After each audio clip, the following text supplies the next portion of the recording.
What's up guys, it's Aaronitmar, and it has been quite a bit since I have cracked open the image editing software of my choice and cranked out some new recolors and some costumes for different characters in Super Smash Bros. Ultimate. This time around, I was really inspired by Project M and the different costumes that come from that whole side of the Smash community, and so I wanted to take some of the official Project M costumes and then some of the more fan-made costumes, fan-accepted costumes, and sort of turn them into what they would look like if they were on the Smash Ultimate renders. So first, let's start off with Pikachu. Now, Pikachu is a little different when it comes to Smash. Pikachu and Jigglypuff both kind of follow this different rule where rather than changing the full color of the character like the other Pokemon and most of the other characters in Smash, they just receive mostly different hats, and then the tint of their actual skin just very subtly changes.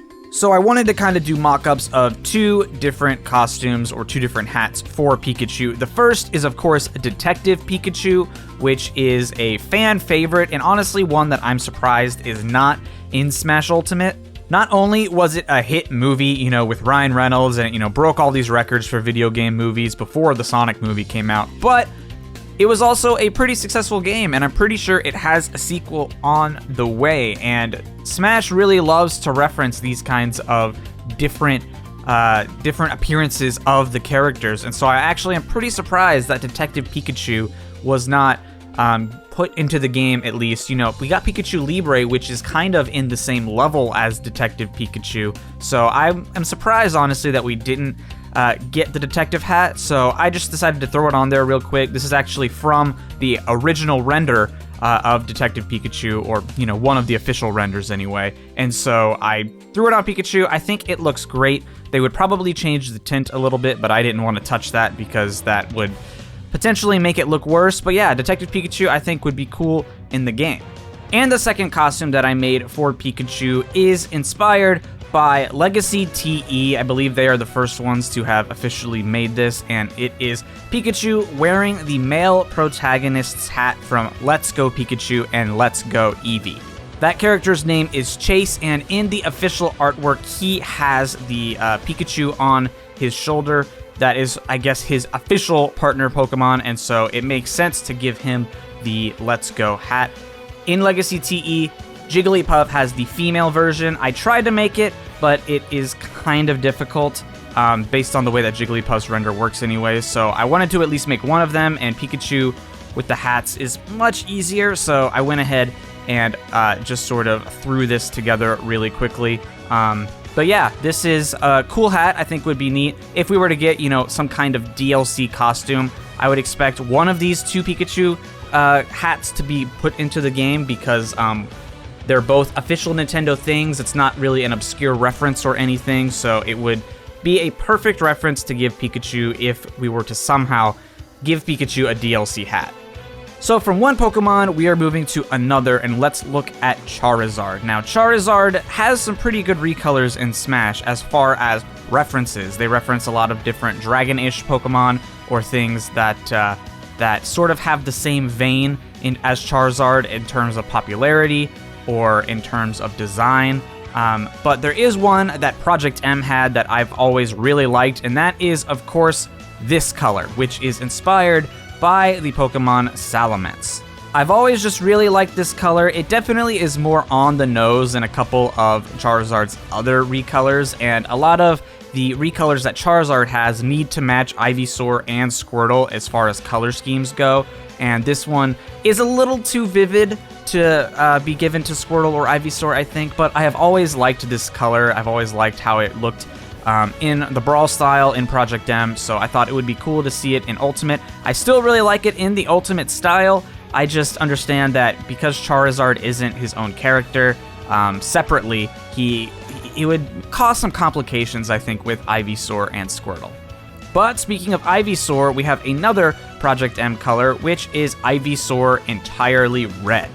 Now, all of Ivysaur's colors in Smash Ultimate are kind of just varying shades of green or blue. There's a couple that make him purple, but a lot of the color schemes for Ivysaur are very, very basic, and really the color of the bulb is the big thing that changes. And I think that's a shame. I do wish that we had more impactful colors for Ivysaur to make him stand out just a little bit more. So I made this red one, which again is from Project M, and I think it looks really good. It just looks cool, you know? I think red Ivysaur just looks good. I don't know what else to say. I just like how this looks. So still hanging out in Project M, let's take a look at these 3 Sonic colors that I made. Now, these are all official Project M alts. As we all know, in Brawl and pretty much every Smash game, Sonic just has varying shades of blue, and so Project M gave him a much more unique set of colors, and these are the first 3. Now, all 3 of these are simple recolors, but at some point, they were going to be planned to be actual semi-alts with different shoes or different wristbands, but that never came to fruition.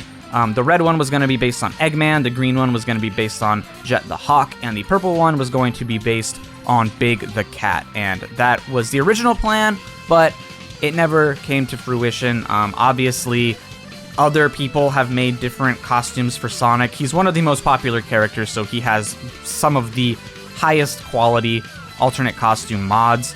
But for these colors, I thought that these looked really cool. I particularly like the shoes on the red one and how the colors are inverted, and how, you know, the stripe is the color and the shoes are white. I've always kind of liked that about this color, but I just thought that these were some really nice costumes, and I wanted to see how they looked in Smash Ultimate style, and they look fantastic.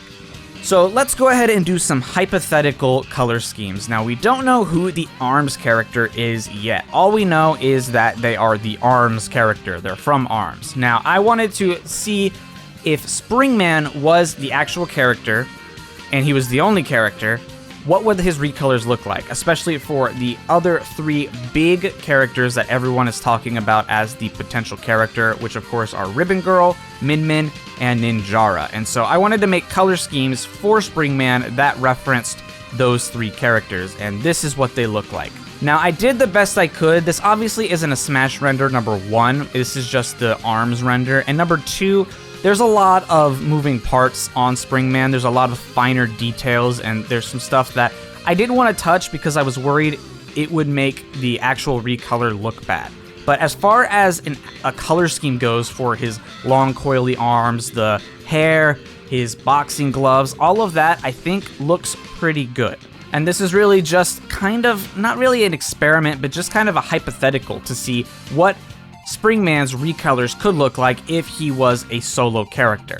Now, obviously, I don't think he is a solo character. I think, at minimum, he's going to be a dual character. I think the very least that they're going to do is make Springman Costume 1 and Ribbon Girl Costume 2, like they do with Olimar and Alf, or Hero, or Bowser Jr. You know, it takes up 1 slot, but it's 2 characters, if that makes any sense. But more likely, I think, is we're going to see 2 extra characters with Ninjara and Min Min, because they could just fit very well. I don't know. We still don't know who the character is going to be. I'm just guessing here, but with the context of this video, I thought it would be cool to see, okay, if Springman is a solo character, what could his recolors look like? And I think they look pretty cool. Moving back to other Smash games now, let's take a look at this Wario color scheme, which is inspired by one of the old Brawl colors, which puts him pretty much in an entirely denim appearance. Now, that costume was unique in that it was designed to look like denim, so the actual textures and the colors look like it's meant to be, you know, he's wearing a jean jacket and jeans. I made it match the colors, and I've always liked the colors, but when it comes to the actual texture for this render, I would have to do a lot of, you know, messing around to even make it look a little like jeans. So it doesn't, but the colors match. I really like this costume. I like the colors, and I don't know what else to say. I just, you know, if it could look like jeans and look good, I would do it, but I tried, and it just didn't look that good with my abilities. So I'm sorry, but Jeans Wario, at least in color form, still exists. Moving back to Project M very briefly, let's take a look at this purple Marth. Now, in Project M, there was a replacement for one of the Brawl costumes. Marth had this Brawl costume that was very vividly blue, but it always seemed weird because he already is a blue costume, so it was replaced by this purple costume, and I remade that in Smash Ultimate's render style, and I personally think that it looks fantastic. I don't know what else to say. I think Marth in purple looks very elegant. Purple's meant to be the royal color, so it looks cool. I just wanted to make it. End of story. Next, let's look at this Evil Ryu color that I made. I always thought it was a shame that Evil Ryu wasn't at least referenced as a color in Smash, both in Smash 4 and Ultimate. It's kind of a cool aspect of the Ryu character. You know, when he gets taken over by this dark energy, he becomes this evil version of himself. And because it's not a full-on alternate costume, it feels like it would be really easy to simply make a recolor. Unfortunately, we don't see that at all, but I made the color so you can pretend. Lastly, I've got 4 more costumes that I want to show off. They are very brief, so we're going to go through them pretty quick. The first 2 are Mr. Game & Watch colors, one that turns him pink and one that turns him sort of a lavender purple. These are also seen in Project M, and they're nice recolors for Game & Watch because I think that Game & Watch's colors for the most part are a little dull. He's got like 2 green and 2 blue when he could have like much more vivid colors. So I just went ahead and remade those in the Ultimate style. These ones are really easy to make because Game & Watch is like 2 colors total. Next we have Ice Climbers. These are mostly in Smash. However, this is inspired by the Brawl color where the tunics are entirely, or I guess the parkas, are entirely white and the gloves are a bit more vivid. In Ultimate, they made them a little blue, which I've always wondered why they did that, so I turned them back to entirely white, and I preferred this contrast much more. Maybe it was because it was difficult to tell which climber was which during the fight, I'm not sure. But yeah, I just turned their parkas back to white, and I think this looks great. And finally, we have Brown Yoshi. In past videos of this style, I have made other Yoshi colors, but I think brown was the only one that I never touched. And so now, with this one completed, we have finished every single Yoshi color that is officially canon. But don't worry, Poop Yoshi can't hurt you.